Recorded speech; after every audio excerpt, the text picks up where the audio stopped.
ನಾವು ಇವತ್ತು 3 ಪುಸ್ತಕಗಳನ್ನ ಆರಿಸ್ಕೊಂಡಿರ್ತಕ್ಕಂಥದ್ದು. ಆ 3 ಪುಸ್ತಕಗಳ ಬಗ್ಗೆ, ಆ ಪುಸ್ತಕಗಳಲ್ಲಿರ್ತಕ್ಕಂಥ ವಿಚಾರ, ಅವುಗಳ ಬಗ್ಗೆ ಸವಿಸ್ತಾರವಾಗಿ ಇವತ್ತು ನಮ್ಮ ಮುಂದೆ ಇಡಕ್ಕೆ ಸಂಪನ್ಮೂಲ ವ್ಯಕ್ತಿಗಳು ಬಂದಿದ್ದಾರೆ. ಅವರೆಲ್ಲರಿಗೂ ಕೂಡ ನಾನು ಸ್ವಾಗತವನ್ನು ಕೋರ್ತೀನಿ. ಮೊದಲನೇದಾಗಿ ಬಾಬು ಕೃಷ್ಣಮೂರ್ತಿ ಅವರಿಗೆ, ಎರಡನೇದಾಗಿ ಡಾಕ್ಟರ್ ಬೆಳವಾಡಿ ಮಂಜುನಾಥ್ ಅವರಿಗೆ, ಮೂರನೇದಾಗಿ ಚಕ್ರವರ್ತಿ ಸೂಲಿಬೇರೆ ಅವರಿಗೆ, ನಾಲ್ಕನೇವರಾಗಿ ಜಿ.ಬಿ. ಹರೀಶ್ ಅವರಿಗೆ ಮತ್ತು ವೇದಿಕೆ ಮೇಲೆ ಇರ್ತಕ್ಕಂಥ ರಾಮಕೃಷ್ಣ ಅವರಿಗೆ ಎಲ್ಲರಿಗೂ ಕೂಡ ನಾನು ಸ್ವಾಗತವನ್ನು ಕೋರ್ತೀನಿ. ಇವರೆಲ್ಲ, ಈ ಎಲ್ಲ ಮಹನೀಯರ ವಿಸ್ತಾರವಾದಂಥ ಪರಿಚಯ ಅವರವರು ತಮ್ಮ ವಿಚಾರವನ್ನು ಮಂಡಿಸಬೇಕಾದಂಥ ಸಂದರ್ಭದಲ್ಲಿ ಮಾಡಲಾಗುತ್ತೆ. ಜನನೀಂ ಶಾರದಾಂ ದೇವೀಂ ರಾಮಕೃಷ್ಣನ್ ಜಗದ್ಗುರುಂ ಪಾದಪದ್ಮೇ ತಯೋ ಶ್ರುತ್ವ ಪ್ರಣಮಾಮಿ ಮುಹುರ್ಮುಹುಃ. ರತ್ನಾಕರ ಧೌತಪದಾಂ ಹಿಮಾಲಯ ಕಿರೀಟಿನೀಂ ಬ್ರಹ್ಮರಾಜರ್ಷಿ ರತ್ನಾಢ್ಯಾಂ ವಂದೇ ಭಾರತ ಮಾತರಂ.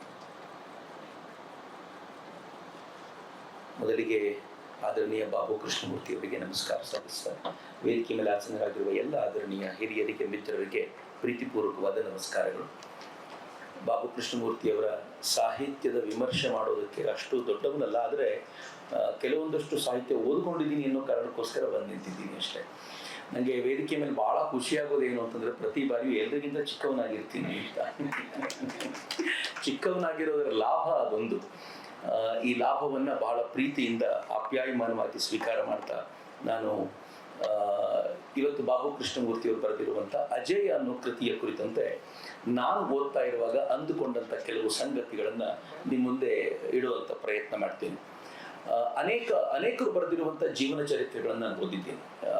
ನನಗೆ ತುಂಬ ಖುಷಿ ಕೊಟ್ಟಂಥ ಜೀವನ ಚರಿತ್ರಕಾರ ಧನಂಜಯ್ ಕೀರ್. ಅದರಲ್ಲಿ ಬೇರೇನೂ ಇಲ್ಲವೇ ಇಲ್ಲ, ಏನು ವಿಷಯ ಇದೆಯೋ ಅಷ್ಟನ್ನು ಮಾತ್ರ ಹೇಳಿ ಹೋಗುವಂಥ ಒಂಥರ ನಿಜವಾಗಿಯೂ ನಮ್ಮ ನ್ಯೂಸ್ ರೂಮ್ಗಳು ಏನು ಮಾಡಬೇಕಿತ್ತು ಅದನ್ನು ಮಾಡಿರುವಂಥವರು ಧನಂಜಯ್ ಕೀರ್.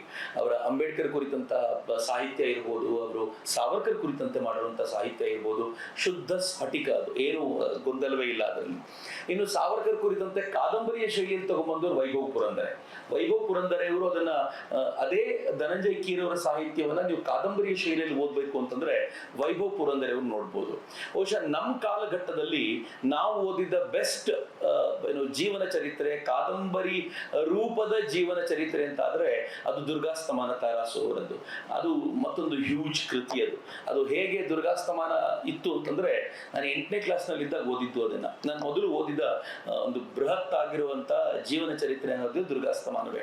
ಆ ದುರ್ಗಾಸ್ತಮಾನವನ್ನ ರಾತ್ರಿ 10 ಗಂಟೆ ನಂತರ ಕದ್ದು ಮುಚ್ಕೊಂಡು ಓದ್ತಿದ್ವಿ ನಾವು. ಅಪ್ಪ ಅಮ್ಮ ಎಲ್ಲ ಲೈಟ್ ಆಫ್ ಮಾಡಿ ಅಂತಂದ್ರೆ ಅವ್ರು ಮಲಗಿದ ಮೇಲೆ ತೆಗೆದು ಓದ್ತಾ ಇದ್ವಿ. ದುರ್ಗಾಸ್ತಮಾನ ಮುಗಿದ ಮೇಲೆ ನಾನು ಮೊದಲು ಮಾಡಬೇಕು ಅನ್ಕೊಂಡಿದ್ದ ಕೆಲಸ, ಮನೆ ಬಿಟ್ಟು ಓಡೋಗ್ಬೇಕು ದುರ್ಗಕ್ಕೆ ಅಂತ, ನೋಡ್ಬೇಕು ಒಂದ್ಸಲ ದುರ್ಗ ಎಲ್ಲಿ ಓಡಾಡಿದ್ನಪ್ಪ ಏನು ಅಂತ. ಅಂದ್ರೆ ಆ ಪರಿಯ ಫೀಲ್ ಅನ್ನ ನಮ್ಮಲ್ಲಿ ಹುಟ್ಟಿಸಬಹುದಾಗಿರುವಂತ ಸಾಹಿತ್ಯ ಅದು ದುರ್ಗಾಸ್ತಮಾನ ಆಗಿತ್ತು. ಇನ್ನು ಹೋವೆ ಶೇಷಾದ್ರಿ ಅವರ ಯುಗಾವತಾರ, ಸುಮ್ಮನೆ ಪಟ್ಟಿ ಮಾಡ್ತಿದ್ದೀನಿ. ನಮ್ಮ ಕಾಲದಲ್ಲಿ ನಮಗೆಲ್ಲ ಪ್ರೇರಣೆ ಕೊಟ್ಟಂತ ಸಂಗತಿಗಳು ಯಾವ್ದಿತ್ತು ಅಂತ. ಯಾವ ಕಾರಣಕ್ಕೆ ಈ ಹುಚ್ಚು, ಏನು ಆಜಾದನ ಹುಚ್ಚು, ಶಿವಾಜಿಯ ಹುಚ್ಚು ನಮ್ಗೆಲ್ಲ ಏರ್ತು, ಸಾವರ್ಕರ್ ಹುಚ್ಚು ಏರ್ತು ಅನ್ನೋದಕ್ಕೆ ಸುಮ್ಮನೆ ಉದಾಹರಣೆ ಅಷ್ಟೇ ಹೇಳ್ತಿದ್ದೀನಿ. ಹೋವೆ ಶೇಷಾದ್ರಿ ಅವರು ಬರೆದಿರುವಂತ ಯುಗಾವತಾರ ನಮ್ಮೆಲ್ಲರನ್ನು ಕಾಡಿದಂತ ಕೃತಿಗಳಲ್ಲಿ ಒಂದು ಆ ನಂತರದ ದಿನಗಳಲ್ಲಿ. ಇನ್ನು 3 ವಾಲ್ಯೂಮ್ಗಳಲ್ಲಿ ವಿಸ್ತಾರವಾಗಿ, ಬಹುಶಃ ಅದನ್ನ ಜೀವನ ಚರಿತ್ರೆ ಅಂತ ಹೇಳ್ಬೇಕು, ಕಾದಂಬರಿ ಅಂತ ಹೇಳ್ಬೇಕು, ಹೇಗೆ ಅದಮ್ಯದ ಕುರಿತಂತೆ ಮಾತನಾಡ್ತಾ ಹೇಳಿದ್ರು, ಹಾಗೆ ಪುರುಷೋತ್ತಮಾನಂದರು ಸ್ವಾಮಿ ವಿವೇಕಾನಂದರ ಬಗ್ಗೆ 3 ವಾಲ್ಯೂಮ್ಗಳಲ್ಲಿ ಬರೀತಾರೆ. ಅವರು ಇಡೀ ವಿವೇಕಾನಂದರನ್ನ ಸಂಕಲಿಸ್ತಾರೆ. ಅದರೊಳಗೆ ಒಂದು ಅದ್ಭುತವಾಗಿರುವ ಕೃತಿ. ಬಹುಶಃ ಇನ್ನೇನು ಬಿಟ್ಟೇ ಹೋಗಿಲ್ವೇನೋ ಅಂತ ಅನ್ನಿಸುವಷ್ಟರ ಮಟ್ಟಿಗೆ ಸಂಕಲನ ಅದರಲ್ಲಿ ಮಾಡ್ತಾರೆ. ಇನ್ನು ಹತ್ತಿರ ಇತ್ತು, ಯಾವತ್ತು ಯಾಕಿದೆ ನಿಮ್ ಜೊತೆ ಹಂಚ್ಕೊಳ್ತೀನಿ ಅಂತಂದ್ರೆ, ಈ ತರದ ಜೀವನ ಚರಿತ್ರೆಯನ್ನು ಬರೆಯುವಾಗ ಇಬ್ಬರು ಬರೀತಾರೆ. ಒಬ್ರು ಹತ್ತಿರದಲ್ಲಿ ಇದ್ಕೊಂಡು ಅವರು ನೋಡಿದವರು ಬರೀತಾರೆ, ಸ್ವಂತ ಅವರೇ ಬರೆಯೋದು ಬಿಟ್ರೆ ಹತ್ತಿರದಲ್ಲಿದ್ದವ್ರು ನೋಡಿದವ್ರು ಬರೀತಾರೆ. ಉದಾಹರಣೆಗೆ ಅಕ್ಕ ನಿವೇದಿತಾ ನಾ ಕಂಡಂತೆ ಗುರುದೇವ ಅಂತ ವಿವೇಕಾನಂದರ ಬಗ್ಗೆ ಬರೀತಾರೆ. ಅದು ಹತ್ತಿರದಲ್ಲಿ ನೋಡಿದ್ದನ್ನ ಬರೀತಾರೆ. ಅದ್ರ ಬಗ್ಗೆ ನಾವೇನು ಪ್ರಶ್ನೆ ಎತ್ತುವಂತೆಯೇ ಇಲ್ಲ, ಇದು ಫೈನಲ್ ಅನ್ನೋ ರೀತಿಯಲ್ಲಿ ಬರೆದು ಬಿಡ್ತಾರೆ. ಇನ್ನು ಕೆಲವರು ಇರ್ತಾರೆ, ಒಬ್ಬ ವ್ಯಕ್ತಿ ತೀರಿಕೊಂಡ ಅನೇಕ ದಶಕಗಳ ನಂತರ, ಕೆಲವೊಮ್ಮೆ ಶತಕಗಳ ನಂತರವೂ ಕೂಡ ಅವರ ಜೀವನವನ್ನ ಕಟ್ಟಿಕೊಡುವಂತ ಪ್ರಯತ್ನ ಮಾಡ್ತಾರೆ. ಈ ರೀತಿ 2 ಜೀವನ ಚರಿತ್ರೆಗಳಾಗ್ತವೆ. ನಾನು ಹೇಳಿದ್ದು ಬಹುತೇಕ 2ನೇ ತರದ್ದೇ. ಅಕ್ಕನದೊಂದು ಬಿಟ್ರೆ ಇನ್ನೆಲ್ಲವೂ ಎರಡನೇ ತರದ್ದೇ. ಅವರು ತೀರಿಕೊಂಡ ಅನೇಕ ವರ್ಷಗಳ ನಂತರ ಅವರ ಜಾಡ್ನಲ್ಲಿ ಓಡಾಡಿ ಅವ್ರ ಬಗ್ಗೆ ಅಧ್ಯಯನ ಮಾಡ್ಕೊಂಡು ಬರೆದಿರುವಂಥದ್ದು ಅಂತ.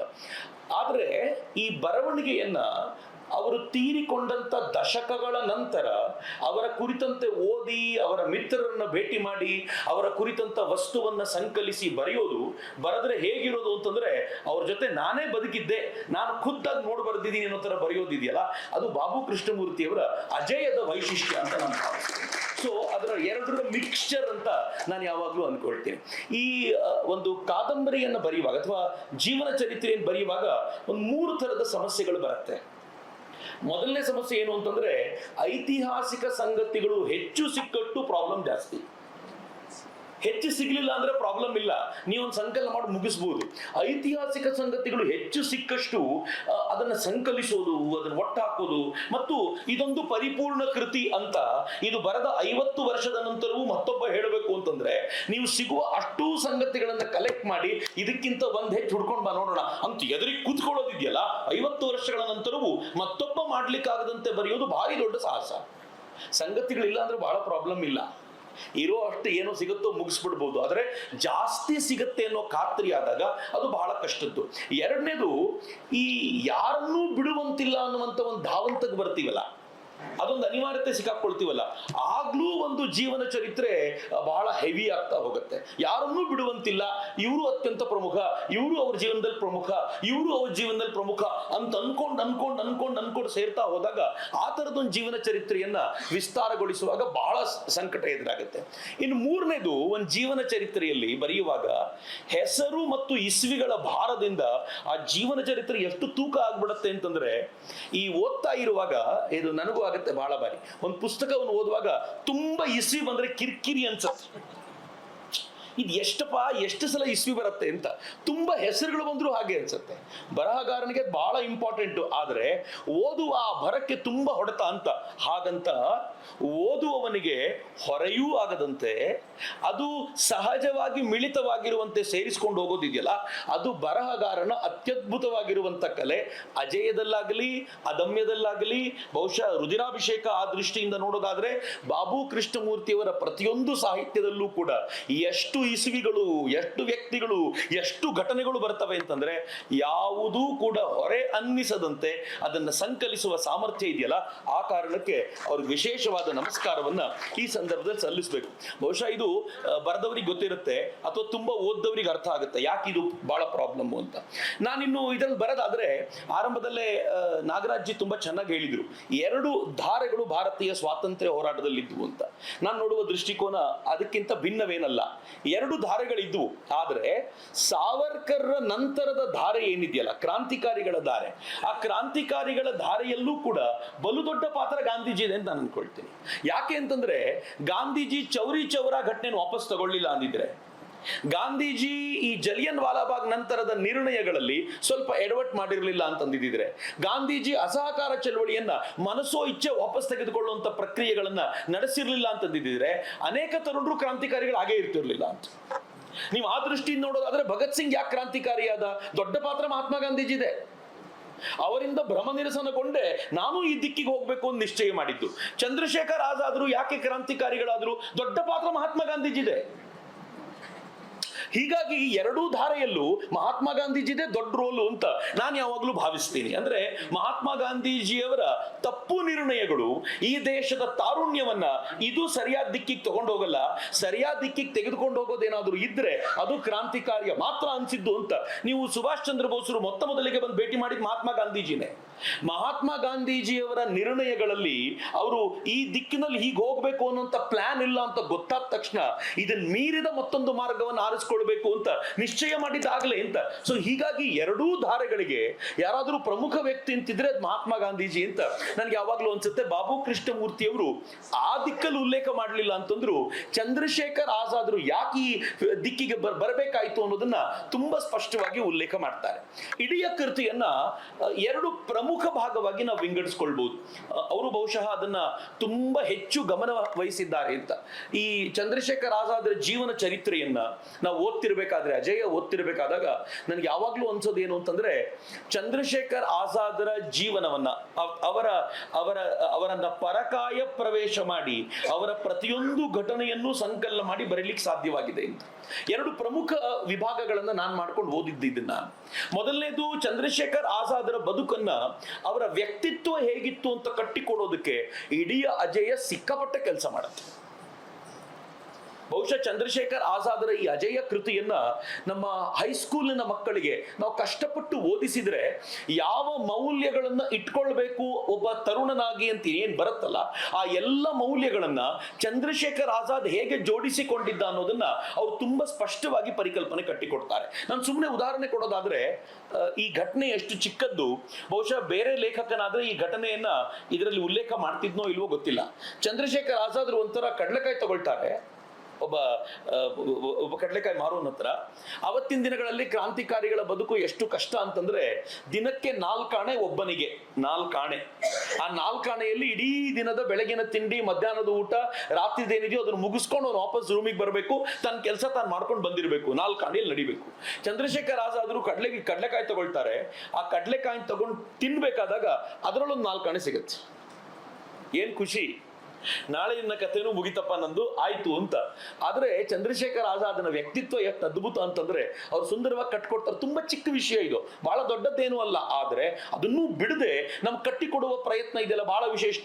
ಅದರಲ್ಲಿ ಚಂದ್ರಶೇಖರ್ ಆಜಾದ್ ಯೋಚನೆ ಮಾಡ್ತಾನೆ, ನನಗೇನೋ 4 ಆಣೆ ಸಿಕ್ತು ನಾಳೆಗೆ, ಆದ್ರೆ ಈ 4 ಆಣೆ ನನಗೆ ಸೇರಿದ್ದಲ್ಲ, ಅವನಿಗೆ ಯಾರೋ ಕೊಟ್ಟಿದ್ 4 ಆಣೆ ನನ್ನ ಪ್ಯಾಕೆಟ್ ಒಳಗೆ ಬಂದಿದೆ ಅಂತ ಆದ್ರೆ ನಾನು ವಾಪಸ್ ಕೊಡೋದು ನನ್ನ ಧರ್ಮ ಅಂತ ಆ 4 ಆಣೆಯನ್ನು ವಾಪಸ್ ಕೊಟ್ಟು ನಾಳೆ ನನ್ನ ಪಾಡು ಏನಿದೆಯೋ ನಾಳೆ ನೋಡ್ಕೊಂಡ್ರೆ ಆಯ್ತು ಅಂತ ಹೇಳ್ತಾನಲ್ಲ, ಇದು ಚಂದ್ರಶೇಖರ್ ಆಜಾದ್ನ ವ್ಯಕ್ತಿತ್ವ ಅಂತ. ಯಾವ ಮೌಲ್ಯವನ್ನ ತುಂಬೋದಕ್ಕೆ ನಾವು ಪ್ರಯತ್ನ ಪಡ್ತೀವೋ ಅದು ಆಜಾದನ ಜೀವನವಾಗಿತ್ತು. ಈ ಇಡೀ ಕೃತಿ ಯಾಕೆ ಯವ್ವನ ಕಾಲದಲ್ಲಿ ತುಂಬಾ ಅದ್ಭುತ ಅನ್ಸುತ್ತೆ ಅಂದ್ರೆ ಆ ಕಾರಣಕ್ಕೋಸ್ಕರ. ಚಂದ್ರಶೇಖರ್ ಆಜಾದ್ನ ವ್ಯಕ್ತಿತ್ವವನ್ನು ಕಟ್ಟಿಕೊಡುವಾಗ ಎಷ್ಟು ಗಮನ ವಹಿಸ್ತಾರೆ ಬಾಬು ಕೃಷ್ಣಮೂರ್ತಿ ಅವರು ಅಂತಂದ್ರೆ, ಎಲ್ಲೂ ಕೂಡ ತನ್ನ ಈ ಕಾದಂಬರಿಯ, ಐತಿಹಾಸಿಕ ಕಾದಂಬರಿಯ ಅಥವಾ ಈ ಐತಿಹಾಸಿಕ ಚಿತ್ರಣದ ಏನಾದ್ರೂ ತಗೊಳ್ಳಿ ನೀವು, ತನ್ನ ಕಾದಂಬರಿಯ ಹೀರೋ ಆ ವ್ಯಕ್ತಿತ್ವದಲ್ಲಿ ಒಂದು ಚೂರು ಕಡಿಮೆ ಇರಲಿಲ್ಲ ಅನ್ನೋದನ್ನ ತೋರ್ಪಡಿಸುವ ಪ್ರಯತ್ನ ಇದೆಯಲ್ಲ, ಅವನ ಬದುಕಿನ ಘಟನೆಗಳನ್ನು ಹೆಕ್ಕಿ ಏನ್ ಅದ್ಭುತವಾಗಿದೆ ಅಂತಂದ್ರೆ, ಚಂದ್ರಶೇಖರ್ ಆಜಾದ್ ಬ್ರಹ್ಮಚಾರಿ, ಸ್ತ್ರೀಯರ ಕುರಿತಂತೆ ಅಪಾರವಾದ ಗೌರವ ಇದ್ದವನು.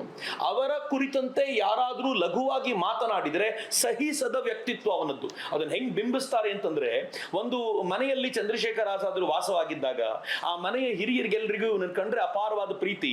ಢಿಮ್ರಾಪುರದಲ್ಲಿ, ಝಾನ್ಸಿಯಲ್ಲಿ ತಪ್ಪಿಸ್ಕೊಂಡು ಹೋಗಿದ್ದಂತ ಈ ಚಂದ್ರಶೇಖರ್ ಆಜಾದ್, ಯಾರಿಗೂ ಸಿಗದೆ ತಪ್ಪಿಸ್ಕೊಂಡು ಹೋಗಿದಂತ ಈತ ಅಲ್ಲಿನ ಸನ್ಯಾಸಿ ವೇಷಧಾರಿಯಾಗಿ ಒಬ್ಬ ಪೂಜಾರಿಯಾಗಿ ಅಲ್ಲಿ ಮನೆಯಲ್ಲಿದ್ದಾಗ ಆ ಮನೆಗೆ ಬಂದಂತ ಒಂದು ಹೆಣ್ಮಗಳು, ಅತಿಥಿಯಾಗಿ ಬಂದ ಹೆಣ್ಮಗಳು, ಯಾರೂ ಇಲ್ಲದ ಸಂದರ್ಭ ನೋಡಿ ಈ ಅದ್ಭುತವಾಗಿರುವಂತ ಅಂಗಸೌಷ್ಠವವುಳ್ಳ ಹುಡುಗನನ್ನ ತಾನು ಇವತ್ತು ಬಳಸ್ಕೊಳ್ಬೇಕು ಅಂತ ನಿಶ್ಚಯ ಮಾಡಿ ಟೆರೇಸ್ ಮೇಲೆ ಮಲಗಿದ್ದ ಹುಡುಗನಿಗೆ ಗೊತ್ತಾಗದಂತೆ ಹಿಂದಿನ ಚಿಲಕ ಹಾಕುವ ವ್ಯವಸ್ಥೆ ಮಾಡಿ ಒಳಗೆ ಬಂದ್ಬಿಡ್ತಾರೆ.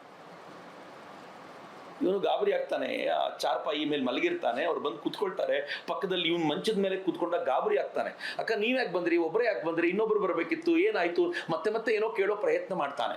ಅಷ್ಟಾದ್ರೂ ಆಕೆ ಅದರಿಂದ ಹಿಂದಕ್ಕೆ ಸರಿದೆ ಹೋದಾಗ ಇವನನ್ನ ಇವತ್ತು ರಾತ್ರಿ ಬಳಸ್ಕೊಳ್ಬೇಕು ಅನ್ನೋಂತ ನಿಶ್ಚಯ ಮಾಡಿ ಅವಳು ಹೇಳ್ತಾಳೆ, ನೀನೇನಾದ್ರೂ ಎಡವಟ್ ಮಾಡಿದ್ರೆ ನೀನ್ ನನ್ನ ಮಾನಾಪಹರಣ ಮಾಡ್ಲಿಕ್ಕೆ ಬಂದಿದ್ಯಾ ಅಂತ ಹೇಳಿ ನಾನು ಜೋರ ಕೂಕ್ಕೊಳ್ತೀನಿ ಅಂತಂದಾಗ ಚಂದ್ರಶೇಖರ್ ಒಂದೊಂದೂ ಮಾತಾಡದೆ 18-20 ಅಡಿ ಎತ್ತರದ ಕಿಟಕಿ ಮೇಲಿಂದ ಕೆಳಗೆ ಜಂಪ್ ಮಾಡಿ ಹೋಗಿ ತನ್ನ ಪಾಡಿಗೆ ತಾನು ಕೂತ್ಬಿಡ್ತಾನೆ. ಆ ವ್ಯಕ್ತಿತ್ವ ಕಟ್ಟಿಕೊಡುವ ರೀತಿ ಇದೆಯಲ್ಲ ಅದು ಬಹಳ ವಿಶೇಷವಾದ್ದು ಅಂತ ನಾನು ನಿಮ್ಗೆ 1 ನಿಮಿಷದಲ್ಲಿ ಮುಗಿಸಿದೆ, ಆದ್ರೆ ಈ ಕಥೆ ಇದ್ರಲ್ಲಿ 1 ನಿಮಿಷದಲ್ಲಿ ಮುಗಿಯೋದಿಲ್ಲ. ಅವರದಕ್ಕೆ ಅದನ್ನ ಕಟ್ಟಿಕೊಡುವ ಆ ಹೀರೋನ ವ್ಯಕ್ತಿತ್ವವನ್ನು ರೂಪಿಸುವಂತ ರೀತಿ ಇದೆಯಲ್ಲ ಅದು ಬಹಳ ವಿಶಿಷ್ಟವಾಗಿ ಅಜಯದಲ್ಲಿ ಕಂಡು ಬರುತ್ತೆ ಅಂತ.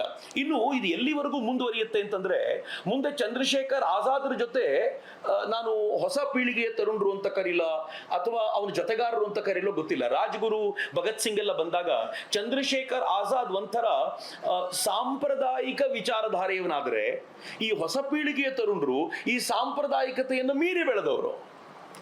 ಚಂದ್ರಶೇಖರ್ ಆಜಾದ್, ರಾಮ್ ಪ್ರಸಾದ್ ಬಿಸ್ಮಿಲ್ ಒಂದು ಕಾಲಘಟ್ಟದ ಕ್ರಾಂತಿಕಾರಿಗಳಾದ್ರೆ ವಯಸ್ಸಿನ ಅಂತರ ಬಹಳ ಇರಲಿಲ್ಲ, ಆದ್ರೆ ಅವರ ಕಾಲಘಟ್ಟವೇ ಬೇರೆ ಅಂತ ನಾನು ಇದನ್ನು ಓದುವಾಗ ಮತ್ತು ರಾಮ್ ಪ್ರಸಾದ್ ಬಿಸ್ಮಿಲ್ರ ಅಧ್ಯಯನ ಮಾಡುವಾಗ ನನ್ಗನ್ಸುತ್ತೆ. ಯಾವ ತರದ ವೈಚಾರಿಕ ಚಿಂತನೆ, ವೈಚಾರಿಕ ಭಾವನೆಗಳವರದ್ದು ಅಂತಂದ್ರೆ, ಹೆಣ್ಣು ಮಗುವಿನ ಕುರಿತಂತೆ ನಾವು ಕನಸು ಮನಸ್ಸಿನಲ್ಲೂ ಕೂಡ ಕೆಟ್ಟದ್ದು ಯೋಚಿಸುವಂತಿಲ್ಲ, ಹಂಗ್ ಬೆಳ್ಕೊಂಡು ಬಂದಿದ್ದವರು. ಆದ್ರೆ ಈ ಹೊಸ ಪೀಳಿಗೆಯ ತರುಣರು ಇವೆಲ್ಲ ತುಂಬಾ ಗಂಭೀರವಾದ ಸಂಗತಿ ಅಲ್ಲ, ನಾವು ಎಲ್ಲರ ಜೊತೆ ಚೆನ್ನಾಗಿರ್ಬೇಕು ಅನ್ಕೊಂಡಂತ ಕೆಟ್ಟ ಮನಸ್ಸಿನವರಲ್ಲ, ಆದ್ರೆ ಸ್ವಲ್ಪ ವಿಶಾಲ ಮನಸ್ಸಿನವರು.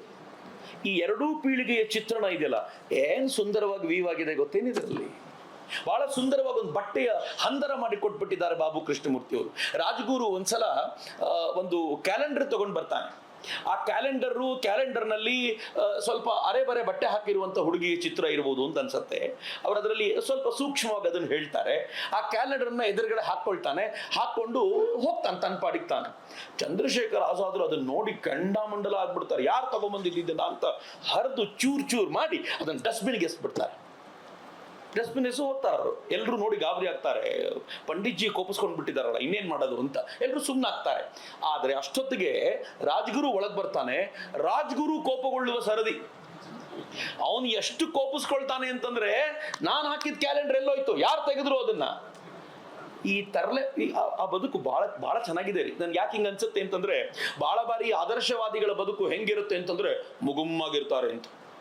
ನಾನು ಕೆಲವು ಬಾರಿ ಕೆಲವರು ತಮ್ಮಂತ ತ್ಯಾಗಿಗಳು ಅನ್ಕೊಂಡವ್ರು ನೋಡ್ತೀನಿ, ಎಲ್ಲಾದ್ರೂ ನಕ್ಕು ಬಿಟ್ರೆ ತ್ಯಾಗ ಕಡಿಮೆ ಆಗ್ಬಿಡುತ್ತೆ ಅನ್ಕೊಳ್ತಿರ್ತಾರ. ನಿಮ್ ಹೆಸರೇನು ಅಂತ ಕೇಳಿದಾಗ ಗಾಂಭೀರ್ಯದಿಂದ ಹೇಳಬೇಕು ಅಂತ. ಈ ನಾಟಕದಲ್ಲಿ ರಾಜರಿಗೆ ಹೇಳ್ಕೊಟ್ಟಿರ್ತಲ್ಲ ಗಂಭೀರ ಅಂತ, ಹಂಗೆ ಬದುಕೋದು ರೂಢಿ ಅಂತ.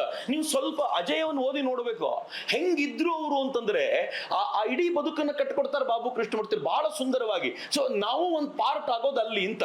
ಹಂಗಂದ ತಕ್ಷಣ ಉಳಿದವ್ರು ಸ್ವಲ್ಪ ತಮಾಷೆ ಮಾಡ್ತಾರೆ ರಾಜಗುರುಗೆ. ನಿನ್ನ ಕ್ಯಾಲೆಂಡರು ಎಲ್ಲಿದೆ ನೋಡು ಅಂತ ಡಸ್ಟ್ಬಿನ್ ತೋರಿಸ್ತಾರೆ. ಇನ್ನೂ ಕೋಪ ಬರಲಿ ಅವನಿಗೆ ಅಂತ. ಯಾಕೆ ಅಂದ್ರೆ ಇವನ್ ಕೋಪಿಸ್ಕೊಂಡು ಮಾತಾಡಿದ್ದೆಲ್ಲ ಪಂಡಿತ್ಜಿಗ್ ತಾಗುತ್ತಲ್ಲ, ಅವ್ರು ಮಾತಾಡ್ಲಿ ಇವನ್ ಜೊತೆ ಅಂತ ಇವರೆಲ್ಲ ಅವನನ್ನು ಬಡಕಾಯಿಸ್ತಾರೆ, ಏರಿಸ್ತಾರೆ. ಬಹುಶಃ ಅಲ್ಲೇ ಹೇಳಿ ಪಂಡಿತ್ಜಿ ಹರಿದಾಕ್ತಿದ್ರು ಕಣ, ಸುಮ್ನಿರು ಅಂದ್ರೆ ಮುಗಿದೋಗಿರ್ತಿತ್ತು. ಸ್ವಲ್ಪ ಕಡ್ಡಿಗಿರ್ತಾರೆ, ಏನಾಗುತ್ತೆ ನೋಡೋಣ ಅಂತ. ಎಲ್ಲ ಕಡ್ಡಿಗಿರುವ ಪ್ರಕ್ರಿಯೆ ನಡೆಯುತ್ತಲ್ಲ, ಅದರ ನಡುವೆ ಈ ಕೋಪಿಸ್ಕೊಂಡಿದ್ದಾಗ ಪಂಡಿತ್ಜಿ ಬಂದು ಹೇಳ್ತಾರೆ, ಕೂಡದು, ಹೆಣ್ಣು ಮಕ್ಕಳನ್ನ ಈ ರೀತಿ ಅವಮಾನ ಮಾಡೋದನ್ನ ನಾನು ಸಹಿಸೋದಿಲ್ಲ ಅಂತ ತುಂಬಾ ಜೋರ್ದಾರಾಗಿ ಹೇಳ್ತಾರೆ. ಅದಕ್ಕೆ ಸ್ವಲ್ಪ ಬಂದು ಭಗತ್ ಸಿಂಗ್ ಸ್ವಲ್ಪ ತುಪ್ಪ ಸುರಿತಾನೆ, ಅವನು ರಾಜ್ಗುರು ಪರ ವಹಿಸ್ಕೊಳ್ತಾನೆ, ಸ್ವಲ್ಪ ತೂತು ಮೇಮೆ ಆಗುತ್ತೆ. ಕೊನೆಗೆ ಪಂಡಿತ್ಜಿ ರಾಜ್ಗುರು ಹೆಗಲ ಮೇಲೆ ಕೈ ಹಾಕಿ, ನಾವು ಹಾಗೆ ಮಾಡಬಾರ್ದು, ನಮ್ಮ ಧ್ಯೇಯ ಈ ದಿಕ್ಕಿನಲ್ಲಿದೆ, ಒಂದು ಸ್ವಲ್ಪ ವಿಚಲಿತಗೊಂಡ್ರೂ ಕೂಡ, ಮನಸ್ಸು ಈ ಕಡೆ ಬಂದ್ರೂ ಕೂಡ ಧ್ಯೇಯದಿಂದ ಪಕ್ಕಕ್ಕೆ ಸರಿದು ಬಿಡ್ತೀವಿ. ಏನ್ ಚಂದ. ಒಂದು ಹಳೆಯ ಪೀಳಿಗೆ ನಾನು ಹಳೆಯ ಪೀಳಿಗೆ ಅಂತ ಯಾಕೆ ಹೇಳ್ತೀನಿ ಅಂದ್ರೆ, ವೈಚಾರಿಕ ದೃಷ್ಟಿಯಿಂದ, ಅವರ ಸಂಪ್ರದಾಯದ ದೃಷ್ಟಿಯಿಂದ ಹಳೆಯ ಪೀಳಿಗೆಯವರು ಹೊಸ ಪೀಳಿಗೆಯ ತರುಣರನ್ನ ನಿಧಾನವಾಗಿ ಜೋಡಿಸಿಕೊಳ್ಳುವ ಪ್ರಕ್ರಿಯೆ ಇದೆಯಲ್ಲ, ಬಹಳ ವಿಶಿಷ್ಟ. ದುರಂತಕಾರಿ ಸಂಗತಿ ಏನು ಅಂತಂದ್ರೆ, ಇಡೀ ಆಜಾದರ ಬದುಕಿನ ಅಂತ್ಯಕ್ಕೆ ಕಾರಣವಾಗೋದು ಇದೇ ತರ ಸಂಘಟನೆ ಲೂಸ್ ಆಗಿರೋ ಪ್ರಕ್ರಿಯೆ ಅನ್ನೋದನ್ನ ಕೊನೆ ಬಾಬು ಕೃಷ್ಣಮೂರ್ತಿ ಅವರು ಎಕ್ಸ್ಪ್ಲೈನ್ ಮಾಡ್ತಾ ಹೋಗ್ತಾರೆ. ಹೇಗೆ ಯಶ್ಪಾಲ ಅವನೊಂದು ಪ್ರೇಮದ ಚಕ್ಕರೆಗೆ ಬಿದ್ದ, ಹೇಗೆ ವೀರಭದ್ರ ತಿವಾರಿ ಅತ್ಯಂತ ಲೂಸ್ ಆಗಿರೋ ಸ್ಟ್ರಕ್ಚರ್ ನ ತಯಾರು ಮಾಡಬೇಕು ಅಂತ ಪ್ರಯತ್ನ ಪಟ್ಟ. ಎಲ್ಲವನ್ನೂ ಕೊನೆಯ ಹಂತದಲ್ಲಿ ವಿಸ್ತಾರ ಮಾಡುವಾಗ ಚಂದ್ರಶೇಖರ್ ಆಜಾದ್ ಕಟ್ಟುನಿಟ್ಟಾಗಿದ್ದ ಅತ್ಯಂತ ಅಗತ್ಯ ಅನ್ನೋದನ್ನ ಬಾಬು ಕೃಷ್ಣಮೂರ್ತಿ ಅವರು ನಮ್ಗೆ ಕನ್ಫರ್ಮ್ ಮಾಡಿಸ್ತಾರಲ್ಲ, ಅದು ಅವರ ವ್ಯಕ್ತಿತ್ವವನ್ನ ಕಟ್ಟಿಕೊಡುವಂತ ರೀತಿ ಅಂತ. ಈ ವ್ಯಕ್ತಿತ್ವದ ಕಾರಣಕ್ಕೋಸ್ಕರವೇ ಚಂದ್ರಶೇಖರ್ ಆಜಾದ್ರಿಗೆ ಒಂದು ಗೌರವ ಇತ್ತು. ಮಾಸ್ಟರ್ ರುದ್ರನಾರಾಯಣರು, ನಾನು ಎಲ್ಲವನ್ನೂ ನಿಮ್ಗೆ ಓದಿ ಕೂಡ ಹೇಳ್ಬೋದು, ಅವ್ರು ಬರೆದಿರುವಂತ ಸಾಲುಗಳನ್ನ ಹಾಗಾಗಿ ಕಟ್ಟಿಕೊಡ್ಬೋದು, ಆದ್ರೆ ಸಮಯದ ದೃಷ್ಟಿಯಿಂದ ನಾನು ಅದನ್ನ ಮಾತುಗಳಲ್ಲೇ ಹೇಳಿ ಮುಗಿಸ್ತೀನಿ. ಮಾಸ್ಟರ್ ರುದ್ರನಾರಾಯಣರು ಚಂದ್ರಶೇಖರ್ ಆಜಾದ್ ಒಮ್ಮೆ ಬಂದಾಗ, ಮಾಸ್ಟರ್ ರುದ್ರನಾರಾಯಣರು ಅತ್ಯಂತ ಹಿರಿಯರು. ಅವರು ಯಾವುದೇ ಪ್ರತ್ಯಕ್ಷ ಕ್ರಾಂತಿ ಕಾರ್ಯದಲ್ಲಿ ಭಾಗವಹಿಸ್ತಿಲ್ಲವಾದರೂ ತರುಣರನ್ನ ಕ್ರಾಂತಿ ಕಾರ್ಯಕ್ಕೆ ಜೋಡಿಸೋದ್ರಲ್ಲಿ ನಿಸ್ಸೀಮರು. ಅವ್ರ ಬಗ್ಗೆ ಅಪಾರವಾದ ಗೌರವ ಎಲ್ಲ ಕ್ರಾಂತಿಕಾರಿಗಳು. ಸ್ಯಾಂಡರ್ಸ್ನ ಹತ್ಯೆಯನ್ನು ಮುಗಿಸಿ ಬಂದಂತ ಚಂದ್ರಶೇಖರ್ ಆಜಾದ್ ಮಾಸ್ಟರ್ ರುದ್ರನಾರಾಯಣರ ಬಳಿ ಬಂದಾಗ, ರುದ್ರನಾರಾಯಣರು ಹಿರಿಯರು ಈ ಕಿರಿಯನಿಗೆ ಕಾಲಿಗೆ ನಮಸ್ಕಾರ ಮಾಡ್ತಾರೆ. ಇವ್ನು ಗಾಬರಿಗೊಳ್ತಾನೆ, ಏನ್ ಮಾಡ್ತಿದ್ದೀರಿ ನೀವು? ಭಾವ ಏನ್ ಸುಂದರ ಗೊತ್ತೇನು? ಅದರಲ್ಲಿ ರುದ್ರನಾರಾಯಣರು ಹೇಳ್ತಾರೆ, ಇಂದು ನಾನು ನಮಸ್ಕಾರ ಮಾಡ್ತಾ ಇರೋದು ಚಂದ್ರಶೇಖರನಿಗಲ್ಲ, ರಾಷ್ಟ್ರದ ಮಹಾನಾಯಕ ಲಾಲಾ ಲಜಪತ್ ರಾಯರ ಕೊಲೆಯ ಅಪಮಾನದ ಸೇಡು ತೀರಿಸಿಕೊಂಡು ಬಂದಿರುವ ಮಹಾಪುರುಷನಿಗೆ ನಾನು ತಲೆಬಾಗುತ್ತಿದ್ದೇನೆ. ಏನ್ ರೋಮಾಂಚನಕಾರಿ ಸಾಲುಗಳು ನೋಡಿ.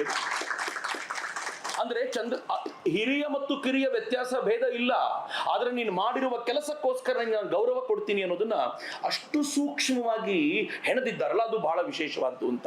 ಇದು ಚಂದ್ರಶೇಖರ್ ಆಜಾದ್ನ ವ್ಯಕ್ತಿತ್ವಕ್ಕೆ, ಅವನ ಸಾಹಸಕ್ಕೆ ಅಂದಿನ ಸಮಾಜ ಕೊಟ್ಟಂತ ಗೌರವ. ಇನ್ ಎರಡನೇದು, ಚಂದ್ರಶೇಖರ್ ಆಜಾದ್ ತನ್ನ ಸಾಹಸವನ್ನ ನಾವು ತಿಳ್ಕೊಂಡಂತೆ ಈ ಸ್ಯಾಂಡರ್ಸ್ ಹತ್ಯೆಯ ಸಂದರ್ಭದಲ್ಲಿ, ನಾವು ತಿಳ್ಕೊಂಡಂತೆ ಅನೇಕ ಕಾಕೋರಿ ದರೋಡೆಯೂ ಸೇರಿದಂತೆ ಅನೇಕ ಸಂದರ್ಭಗಳಲ್ಲಿ ಚಂದ್ರಶೇಖರ್ ಆಜಾದ್ನ ಸಾಹಸ ವ್ಯಕ್ತಗೊಳ್ಳುತ್ತೆ. ಬಹುತೇಕರು ಚಂದ್ರಶೇಖರ್ ಆಜಾದ್ನ ಮೇಲೆ ಪುಸ್ತಕ ಬರೆದ್ರೆ ನನಗನ್ಸುತ್ತೆ ಸಾಹಸ ಅಂತಂದಾಗ ಈ ಒಂದು 3-4 ಘಟನೆಗಳನ್ನು ಉಲ್ಲೇಖ ಮಾಡಬಹುದು. ಆದ್ರೆ ಅಜೇಯದಲ್ಲಿ ಈ 3-4 ಘಟನೆ ಮಾತ್ರ ಅಲ್ಲ. ಒಬ್ಬ ದಾಂಡಿಗ ಹೆಣ್ಣು ಮಕ್ಕಳನ್ನ ಅಟ್ಟಿಸ್ಕೊಂಡು ಹೋಗ್ತಾ ಒಂದು ಹುಡುಗಿ ಅವನ ಕೈಗೆ ಸಿಕ್ಕಾಕೊಂಡಿದ್ದಾಗ ಸುತ್ತಲೂ ಜನ ಸೈಲೆಂಟ್ ಆಗಿ ನಿಂತಿದ್ದನ್ನ ನೋಡಿ ತಾನೇ ಆ ದಾಂಡಿಗನಿಗೆ ಬಡಿದು ಮುಟ್ಟಿದ್ರೆ ಹುಷಾರು ಅಂತ ಹೇಳ್ತಾನಲ್ಲ, ಅಲ್ಲಿ ಚಂದ್ರಶೇಖರ್ ಆಜಾದ್ನ ಸಾಹಸ ವ್ಯಕ್ತಗೊಳ್ಳುತ್ತೆ. ತನ್ನ ಜೊತೆಗಾರನಾಗಿ ಕೆಲಸ ಮಾಡ್ತಿದ್ದಂತ ಒಬ್ಬ ಹುಡುಗನಿಗೆ ಒಬ್ಬ ಪಠಾಣ ಬಂದು, ನಾನು ಕೊಟ್ಟಿರೋ ಸಾಲ ನೀನು ವಾಪಸ್ ಕೊಡ್ಲಿಲ್ಲ ಅಂದ್ರೆ ಬಡಿತೀನಿ ಅಂತ ಆತ ಪದೇ ಪದೇ ಕೇಳ್ಕೊಂಡಾಗ್ಲೂ ಕೂಡ ಆತನ ಮಾತನ್ನ ಅವ್ನಿಗೆ ಧ್ಯಾನ ಕೊಡದೆ ಹೋದಾಗ ಅವನನ್ನು ಬಡಿದು ಚಂದ್ರಶೇಖರ್ ಆಜಾದ್ ಪಾಠ ಕಲಿಸ್ತಾನಲ್ಲ, ಅಲ್ಲಿ ಚಂದ್ರಶೇಖರ್ ಆಜಾದ್ನ ಸಾಹಸದ ವ್ಯಕ್ತಿತ್ವ ಇದೆ. ಒಂದು ಅದ್ಭುತವಾಗಿರುವಂತ ಪ್ರಸಂಗ. ಬಹುಶಃ ಅಜೇಯ ಅಲ್ಲದೆ ಹೋಗಿದ್ದಿದ್ರೆ ಚಂದ್ರಶೇಖರ್ ಆಜಾದ್ರ ಕುರಿತಂತ ಇಷ್ಟು ವಿಸ್ತಾರವಾಗಿರುವಂತ ಘಟನೆಗಳು ನಮ್ಗೆ ಯಾರಿಗೂ ಗೊತ್ತಾಗೋದು ಸಾಧ್ಯವೇ ಇರ್ತಿರ್ಲಿಲ್ಲ. ಹೀಗಾಗಿ ಬಾಬು ಕೃಷ್ಣಮೂರ್ತಿ ಅವರಿಗೆ ಚಂದ್ರಶೇಖರ್ ಆಜಾದರ ಮರು ಹುಟ್ಟಿಗೆ ಕರ್ನಾಟಕದಲ್ಲಿ ಕಾರಣವಾಗಿರುವಂತ ವ್ಯಕ್ತಿ ಅಂತ ನಾನು ಅತ್ಯಂತ ಶ್ರದ್ಧೆಯಿಂದ ಹೇಳಲಿಕ್ಕೆ ಇಚ್ಛೆ ಪಡ್ತೀನಿ. ಯಾಕೆಂದ್ರೆ ಚಂದ್ರಶೇಖರ್ ಆಜಾದ್ರು ಒಂದು ಮೆಕ್ಯಾನಿಕ್ ಆಗಿ ಕೆಲಸ ಮಾಡ್ತಿರುವಾಗ, ಅಂದ್ರೆ ಅವರು ಕದ್ದು ಮುಚ್ಚಿ ತಿರುಗಾಡ್ತಾ ಇರೋ ಸಂದರ್ಭದಲ್ಲಿ ಕೈಗೊಂದು ಏಟಾಗತ್ತೆ. ಬಹುಶಃ ಇದನ್ನ ನಾವು ಎನಾಕ್ಟ್ ಮಾಡಿ ತೋರಿಸಬಹುದಾಗಿರುವಂತ ಸಂಗತಿ ಇದು. ಕೈಗೆ ಏಟಾಗಿ ಮೂಳೆ ಮುರಿದೋಗುತ್ತೆ. ಡಾಕ್ಟರ್ ಹತ್ರ ಕರ್ಕೊಂಡು ಹೋಗ್ತಾರೆ. ಡಾಕ್ಟರ್ ಹೇಳ್ತಾರೆ, ನಿನ್ ಮೂಳೆ ನಾನು ಆಪರೇಷನ್ ಮಾಡಬೇಕು, ಈಗ ನಾನು ನಿನಗೆ ಅದಕ್ಕೆ ಇಂಜೆಕ್ಷನ್ ಕೊಡಬೇಕು, ಏನ್ ಮಾಡೋದು ಅಂತ, ಅನಸ್ತೇಶಿಯಾ ಕೊಡಬೇಕು ಅಂತ. ಚಂದ್ರಶೇಖರ್ ಆಜಾದ್ ಆ ಹುಡುಗನಿಗೆ ತಲೆಗೆ ಹೋಗುತ್ತೆ, ಈಗ ಅನಸ್ತೇಶಿಯಾ ಕೊಟ್ರೆ ನಾನು ಈ ಅರೆ ಪ್ರಜ್ಞಾವಸ್ಥೆಯಲ್ಲಿ ಎಲ್ಲ ಹೇಳ್ಬಿಡ್ತೀನಿ, ನನ್ನ ಇಡೀ ಸಂಸ್ಥೆಯ ಸೀಕ್ರೆಟ್ ನನ್ನ ಹತ್ರ ಇದೆ, ನಾನು ಏನೇನು ಬಾಯಿ ಬಿಟ್ಬಿಡ್ತೀನೋ ಏನೋ ಹಂಗ ಅನ್ಕೊಂಡು ಆತ ಹೇಳ್ತಾನೆ, ಅನಸ್ತೇಶಿಯಾ ಬೇಡ, ಹಂಗೆ ಏನ್ ಮಾಡ್ತಿರೋ ಮಾಡಿ ಅಂತ. ಇಲ್ಲ ಕೊಡ್ಲೇಬೇಕು ಅಂದಾಗ ಈ ಕೈ ಹೀಗೆ ಇರ್ಲಿ, ನಾನು ಬೇರೆ ಎಲ್ಲಾದ್ರೂ ಹೋಗ್ತೀನಿ ಅಂತ. ಅವ್ರ ಕೊನೆಗೆ ಆಯ್ತು ಏನು ಮಾಡೋದಿಲ್ಲ ಅಂತ ಅನಸ್ತೇಶಿಯಾ ಕೊಟ್ಬಿಡ್ತಾರೆ. ಡಾಕ್ಟರ್ ಅನಸ್ತೇಶಿಯಾ ಕೊಟ್ಟು ಆಪರೇಷನ್ ಮಾಡ್ತಾರೆ. ಚಂದ್ರಶೇಖರ್ ಆಜಾದ್ ಎದ್ದಾಗ ಡಾಕ್ಟರ್ ಮುಖ ಪೂರ್ತಿ ಚೇಂಜ್ ಆಗಿರುತ್ತೆ. ಅವ್ರು ಹೇಳ್ತಾರೆ, ಈ ಕೈಗಳಿಂದ ನೀನು ಮಹತ್ ಕಾರ್ಯ ಮಾಡಬೇಕಾಗಿದೆ, ನಾನು ಸಾಧ್ಯವಾದಷ್ಟು ಚೆನ್ನಾಗಿ ಮಾಡಿದ್ದೀನಿ. ಚಂದ್ರಶೇಖರ್ ಆಜಾದ್ ಗೊತ್ತಾಗತ್ತೆ, ಹೇಳ್ಬಾರ್ದೇನೋ ಹೇಳ್ಬಿಟ್ಟಿದ್ದೀನಿ ನಾನೀಗ ಇಲ್ಲಿ ಅಂತ.